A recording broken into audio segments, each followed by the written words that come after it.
Hello and welcome to SaltWire today for Tuesday, January 10th. I'm your host, Kate Walker. The state of the healthcare system has become a concern for many Nova Scotians.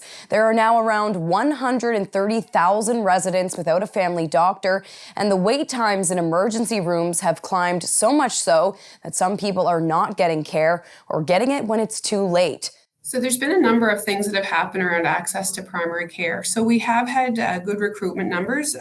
Since April 1st to November 30th, we have recruited 54 family physicians to the province of Nova Scotia, and we are very focused on recruitment and retention. We know that physicians today practice in a different way than perhaps some of our more senior physicians. And so the size of the practice that physicians want to work with may be a bit different. So when a physician retires that worked under a fee-for-service model and is a more senior physician, it may take 1.5 physicians or a physician and nurse practitioner. So the ratio is not 1-to-1 anymore, and we're very aware of that. Staffing shortages have been at the top of the list of concerns, and there's also worries that people may not seek emergency care when needed if they feel the wait time may be too long. What the government needs to be doing is full force investing in collaborative care all across the province. So that means not just, helping an existing clinic out, for instance, with a nurse practitioner. That's helpful, absolutely. But to be making sure that there's investments in all communities to make sure that everyone in the province has access to a collaborative care practice or a family practice, and if they're not attached right now. While the state of the healthcare system in Nova Scotia may not be in a good place, there are some outlets trying to help mitigate the issue of patients without a family doctor with access to virtual care.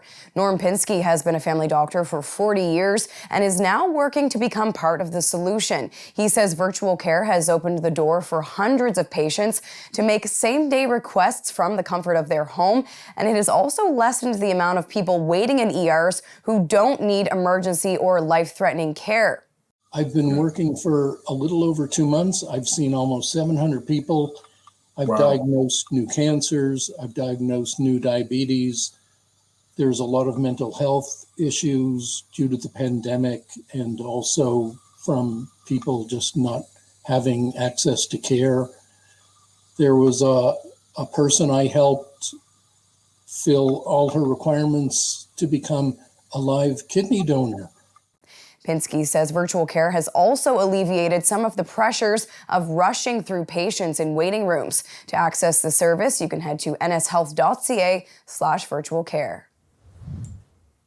There are more questions than answers for one man who doesn't know where he will call home at the end of the month. As the homelessness crisis across the province continues, we're hearing the stories of some people here in HRM, including Seamus Mason, who is currently living in the Commons Inn, but he's worried that there's no guarantee the rooming house will still have space for him by the end of the month. He's been panhandling, trying to make ends meet on and off the streets for 3.5 years with not enough money to pay rent. They only get about $300 basic allowance every month, right? That's not enough to live the entire month, 30 days, right? To make ends meet, like groceries and food and stuff. Nova Scotia Health is issuing another drug alert for HRM. This morning, the health authority says they received a report from a community partner that a substance sold as yellow Xanax bars may have been tainted with fentanyl in the Halifax area. And as health says, the individual experienced a much more severe reaction than in the past with other benzodiazepines. On January 6th, an alert was issued saying they received a report from a community partner indicating a substance sold as a hallucinogenic resulted in symptoms similar to an opioid drug poisoning in the HRM area. And on January 4th, there were 2 drug alerts in the HRM, West Hants, and Windsor areas involving cocaine found to be tainted, causing seizures. It's time now for a glimpse of today's Thinking Out Loud with Sheldon McLeod. Today, Sheldon is speaking with MLA Elizabeth Smith-McCrossan about an attempt to try and keep her from speaking out about Alison Holtoff's ER death.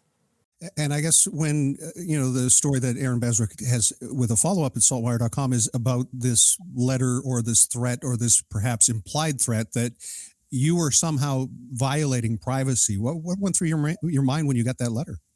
Well, I knew I wasn't, and the very first day when Gunta came to me, I did ask him to sign a consent, because that's what we do here in the office if people want us to take action. So I had a signed consent. I knew I had the permission of Gunta, so I wasn't concerned that I had violated the privacy. Of course, it's still disconcerting to receive an email threatening legal action, of course, and it caused a bit of stress here for my staff and I.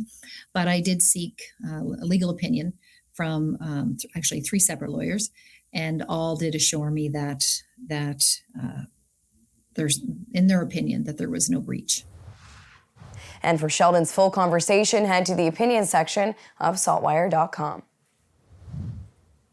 Time now for the Atlantic Sports Wire, presented by Scott Squires. The SaltWire East Coast Ice Jam starts tomorrow, Wednesday, January 11th, and runs through Sunday, January 15th. This is the largest ice jam in its history, with over 50 teams taking part. I spoke to Paul Graham, president of the Nova Scotia U18 Major Hockey League, about one of those teams who's making the trip from out west.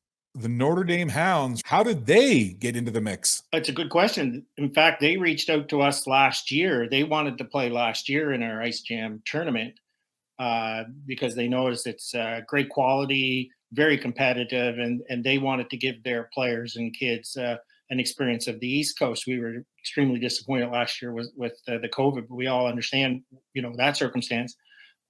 So they were one of the first to register again this year.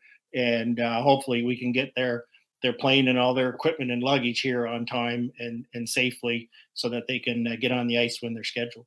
You can find out more about the Ice Jam, the schedule, and the participating teams at icejam.ca. In Halifax, I'm Scott Squires for the Atlantic Sports Wire.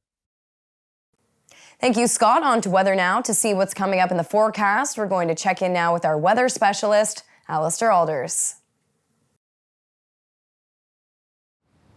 Thanks, Kate. Well, it was a mostly cloudy but chilly and damp day here in Halifax, and we have chilly temperatures over the next couple of days, but some good news, some sunshine to talk about too.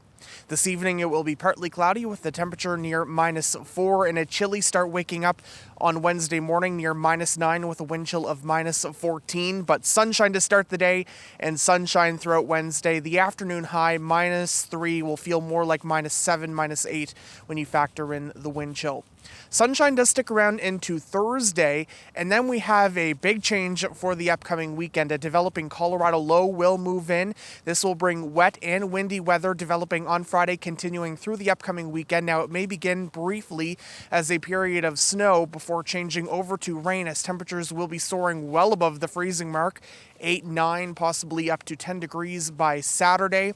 So mostly a rain event along with gusty winds. There is still some forecast uncertainty regarding how much rain and wind. However, rainfall could be significant for parts of the province, and winds certainly look to gust 50 up to 60, 70, maybe even 80 kilometers per hour. I am keeping a very close eye on it all, and of course, updates to come over the next few days. Kate. Thank you, Alistair. That's all for now. For more extended video and full online articles, stay tuned to saltwire.com. And you can find us on Instagram, Twitter, and YouTube. I'm your host, Kate Walker. Thank you for joining us, and we'll see you back here tomorrow.